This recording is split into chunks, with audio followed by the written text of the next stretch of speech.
বিসমিল্লাহির রহমানির রহিম।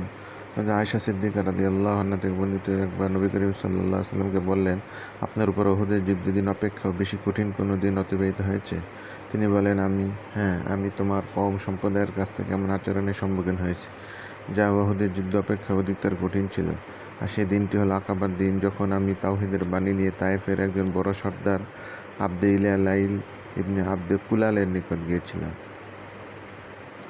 আমি পবিত্র ইসলাম গ্রহণের জন্য দাওয়াত দিয়েছিলাম, কিন্তু সে আমার দাওয়াত গ্রহণ না করায় সেখান থেকে ভারাক্রান্ত হৃদয়ে ফিরছিলাম। এমনকি আমি কার্নে শাহ আলিফ, বর্তমানে সাইলে কাবির নামক স্থানে আমার জ্ঞান ফেরার পর উপরের দিকে মাথা উঠালাম। হঠাৎ আমি দেখতে পেলাম একখণ্ড মেঘ আমার উপর ছায়া বিস্তার করে রয়েছে। তাতে আমি দেখতে পেলাম তিনি জিবরাইল আলাইহিস সালাম।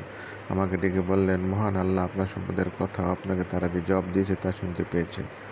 মহান আল্লাহ আপনার নিকট পাহাড়ের তত্ত্বাবধায়ক ফেরেশতাকে পাঠিয়েছেন, তায়েফবাসীর ব্যাপারে আপনি তাকে আপনার ইচ্ছা অনুযায়ী নির্দেশ দিতে পারেন। অতঃপর পাহাড়ের তত্ত্বাবধায়ক ফেরেশতা আমাকে সম্বোধন করে সালাম দিয়ে বললেন, হে মুহাম্মদ সাল্লাল্লাহু আলাইহি সাল্লাম, নিঃসন্দেহে আল্লাহ আপনার সাথে আপনার কওমের কথাবার্তা শুনতে পেয়েছেন। আমি হলাম পাহাড়ের তত্ত্বাবধায়ক ফেরেশতা, আমাকে আপনার রব আপনার নিকট পাঠিয়েছেন। তায়েফবাসীর ব্যাপারে আপনি যা ইচ্ছা আমাকে আদেশ করতে পারেন। আর আপনি যদি চান তবে মক্কার এই দুটি প্রকাণ্ড পাহাড়কে আমি একত্রে চাপিয়ে দিই। এরপর নবী করিম সাল্লাল্লাহু আলাইহি বললেন, আমি তাদের ধ্বংস কামনা করি না, এবং আমি আশাবাদ ব্যক্ত করি যে আল্লাহ এদের ঔরসে এমন সব লোক সৃষ্টি করবেন যারা এক আল্লাহর ইবাদত করবে এবং তার সাথে কাউকে শরীক করবে না। বুখারী, মুসলিম।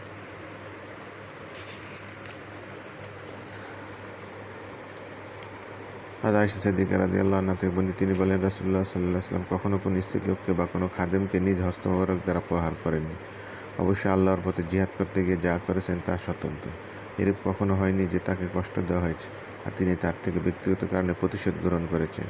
অবশ্যই আল্লাহর নির্ধারিত কোনো হারামকে লঙ্ঘন করে আল্লাহর উদ্দেশ্যে প্রতিশোধ গ্রহণ করেছেন।